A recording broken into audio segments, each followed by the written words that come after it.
kubabwira ngo dukora umwuga mwiza turerera igihugu nitwe banyarwanda nitwe dufite amaboko dufite abantu bejo hazaza igihugu cyejo hazaza nitwe tugifite nidufata umwanya dukora ibintu byacu neza kugira ngo igihugu cyacu tuzacyubake neza dukeneye kunoza neza uyu murimo dukora dukeneye ko uyu murimo turi gukora hari aho twenda kuzajyana abana numva ubutumwa nabaha nibemere ko hari ibyo batazi buryo amaze kumenya ko hari icyo utazi ujyana n'imbaraga zo kugishakisha kukimenya ubu dusanzwe tutari tuzi hari byinshi tutari tuzi hari byinshi twakoraga mu buryo butanoze ariko kuva uyu munsi hari uburyo umuntu azakora burimo bunozwa cyangwa burimo bugenda neza butari nk'ubwari busanzwe so aya masomo rero ni meza kuri twe ku barimu.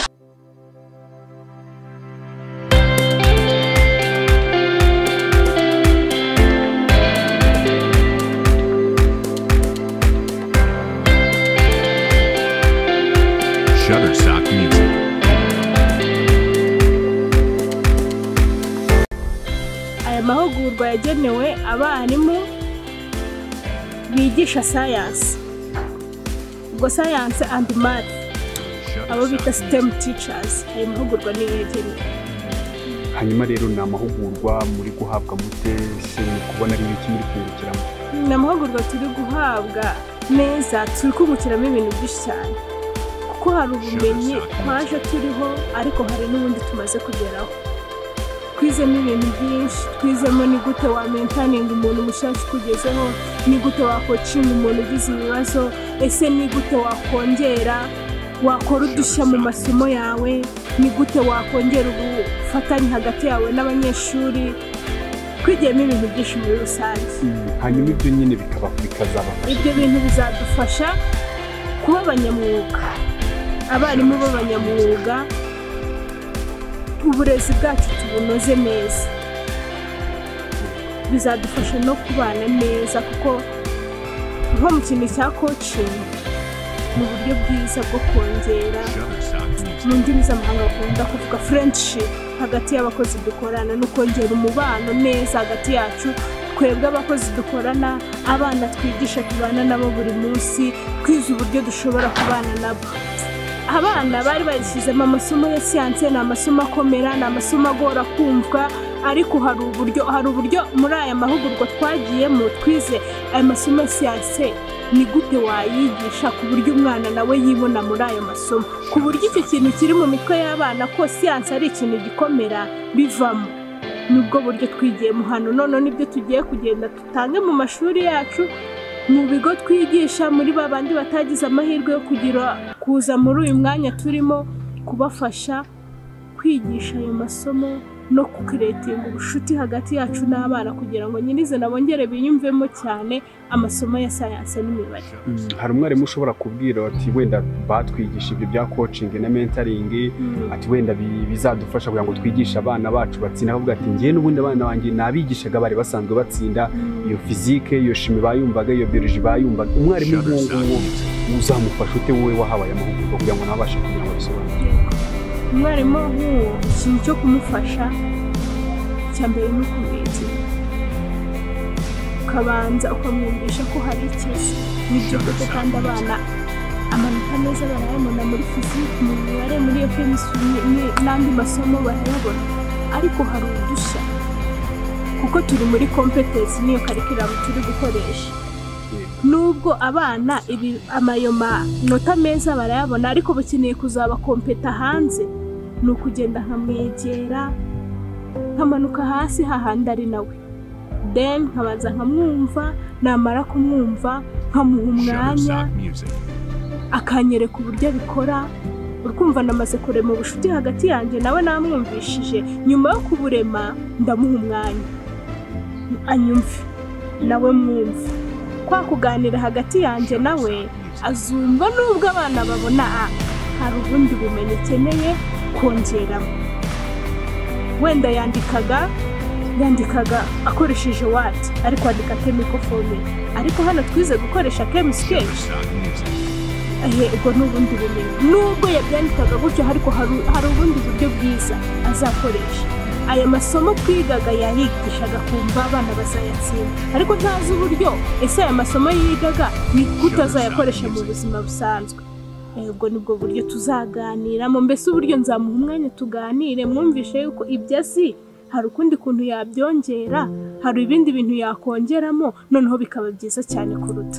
Aho rero rwari ku ruhare rwa mwarimu rwa hagati y'abarimu, noneho hagati y'umunyeshuri na mwarimu ho ni iki bizongera? Hagati y'umunyeshuri na mwarimu, umwana iyo umaze kumubwira ati iki kintu uri kwiga uzagikoresha ahangaha mu buzima busanzwe, icya mbere urumva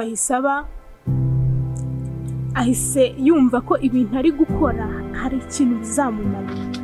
Mbere yumvaga se iyi chemical formula ndi kwandika nzayigirana, ariko niba ndi kumwigisha n'urugero kumwigisha uko akora isabune, namubwira kugera hanze ushobora gufata umwanya ukikorera isabune yawe.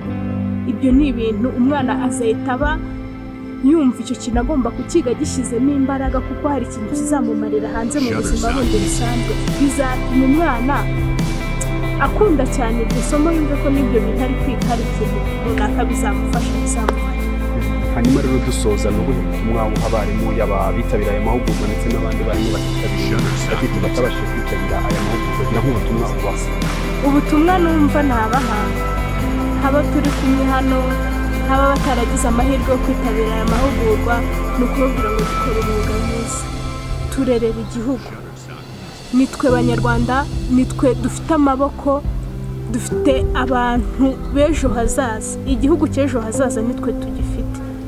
Nidufata umwanya dukora ibintu byacu neza kugira ngo igihugu cyacu tuzacyubake neza. Aya mahugurwa ni ingirakamaro azigiye, kuko iyo turebye neza cyangwa se ni uburyo ushobora gusanga cyangwa kugerwa n'umuntu ufite ikibazo ukaba wamujyana ukamushyira mu buzima gusohoka mu kibazo yari afite. So ibibazo umuntu nabyo kenshi tukavuga buri munsi hari abarimu dukorana ndetse ari n'abana, ashobora gusanga afite ikibazo ugasanga ushobora kukiba ko wamufasha mu kibazo. So aya mahugurwa arimo gufasha n'uburyo wamuyigisha cyangwa wamufite ikibazo usanzwe ni gute namuganira cyangwa twawuganira namufasha muri cya kibazo, atari gushakira igisubizo ahubwo uri kwakira iyo cyacu ngiye ndamuyobora cyangwa namwigisha uburyo rero waba wamufasha igisubizo cy'ikibazo atari ukuza ntabwo igisubizo gusa ku kibazo. Rero dufasha cyane duhura nabyo kenshi ntabwo tuzi ko ibikorwa turi kubasobanukirwa uburyo ibikorwa neza. Hanyuma rero muri dusanzwe kwigisha si imbogamizi n'inzira mwahuraga nazo mubona aya mahugurwa agiye gusa n'aho asubira imbogamizi zirahari.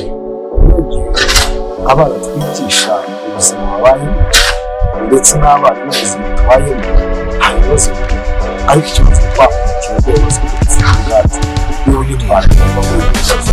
Rero bidufasha ari umwana uzasanga ari umwana tuzakorana ufite ikibazo tuzagira tuzabasha gukora icyo kibazo n'ikibazo ufite nawe tukagira ikibazo namufasha gusubira mu gihugu. Hanyuma rero hari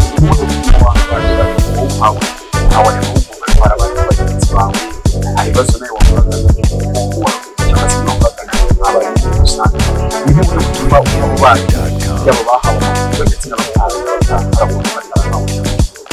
mu by'ukuri ubutumwa natanga ari abo dukorana cyangwa n'abandi tuzagenda duhura nabo, natwe ubutumwa iyi mpamvu dufite tuzayibagezaho, ntabwo izaguma muri twebwe.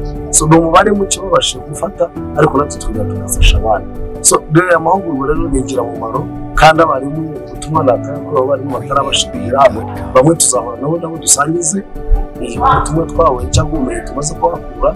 Ariko ikintu mbona mu muryango rusange cyangwa abarimu dukorana ni uko ibibazo utabyemera ibibazo birazawe, ariko kwirana ikibazo ntabwo igisubizo, ahubwo kuganira n'abandi no kuvuga ikibazo ufite.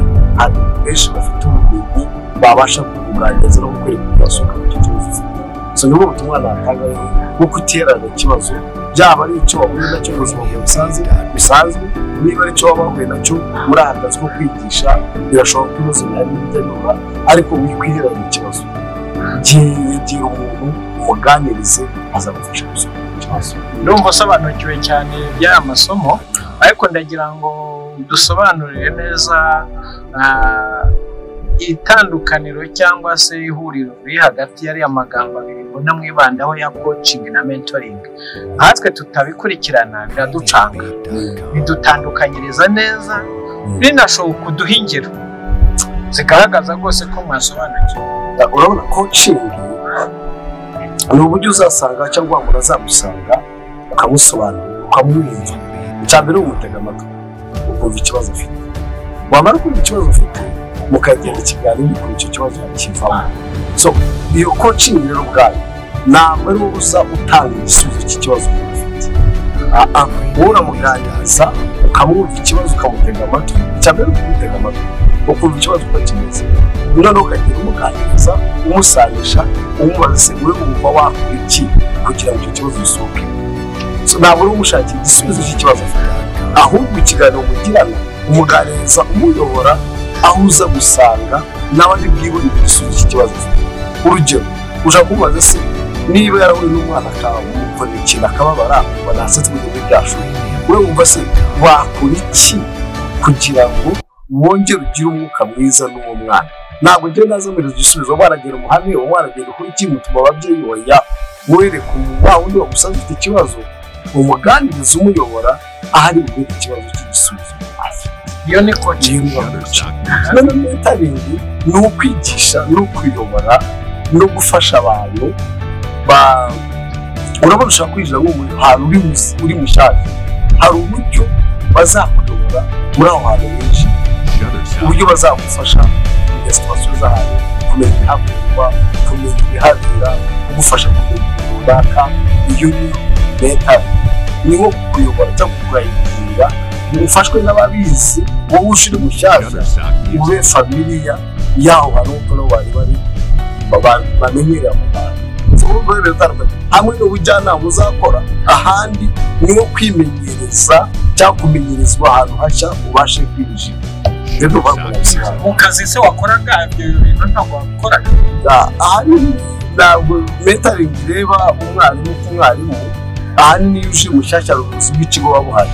So ubuyobozi bw'ikigo bwo bukwakira bukaba bwabasha kugusobanurira abo hasanze, keretse hari ubundi bufasha ukeneye ku mwarimu bakumenye. Nk'ubu nje niba nigisha shimi ndumwe, hari abandi bigishaga ndi mushyashya, hari izindi tuntu uzakenera, hari ibitabo uzakenera, hari aho uzakenera karasi resource iherereye. So ubwo bazamfasha kugira ngo menye ese wa muntu wigisha nk'ibyanjye ibindi, ese dose office nayisanga, ese kwa konabure namenya, ese bagera gusobanurira ahantu tuje dutandukanye bo barahamenyere kandi wuje umushya. So abo bashya rero abo basanzwe bazagufasha kumenyera aho bari basanzwe bari. Iyo ni nka mentoring. None se mu magambo make aya masomo mo mufata no kugira ngo mube mubone ubushobozi bwo kuba mwashobora gufatanya hagati y'abagenzi banyu gukemura ibibazo biterwa n'umwuga wanyu wo kwigisha, cyangwa no kugira ngo mubone uburyo bwo gukemura ibibazo mubona mu banyeshuri. Urakoze. Urabona ntabwo twese twazi icyarimwe abantu. So ni ngombwa hari umubare muto wafashwe ushaka kuza ugahugurwa cyangwa ukigishwa kwigisha abandi. Ni ukuvuga ngo ibyo tuvanye aha ngaha usibye wowe uburyo bwa mentoring na coaching, hari n'ubundi twabona n'amasomo twabonye imbere yo kwimenyereza cyangwa kugira kwibutswa imyigishirize, kwiga imyigishirize. Si iyo n'ubundi buryo natuma turajya muri iterambere. Ntabwo abantu bagikoresha impapuro ibiki, hari ibintu byinshi mu gukoreshwa ukoresheje ICT. Turaza tugahugurwa cyangwa tukigishwa, twagera tukigisha abandi. Dore ntabwo twe tubyerera, kandi ibyo batwigisha si byo kugira ngo dukemure ibibazo byacu twenyine, natwe turabifite tukabikemura. Ariko muri environment dukoreramo, aho dukorera twigisha abana n'abarimu dukorana, so bizadufasha hagati ya mwarimu ku mwarimu ndetse n'umwana mwarimu, ikibazo kigakemuka tukabasha kubona twese dufatanya ikintu gishize hamwe. Iki wasaba koleje y'uburezi n'ikigo gishinzwe uburezi bw'ibanze REB kugerekeranye n'aya mahugurwa muhabwa kuri coaching na mentoring? Murakoze. Icyo nasaba REB cyangwa URH yagufasha ni uko amasomo yahoraho. Ubu dusanzwe tutari tuzi, hari byinshi tutari tuzi, hari byinshi twakoraga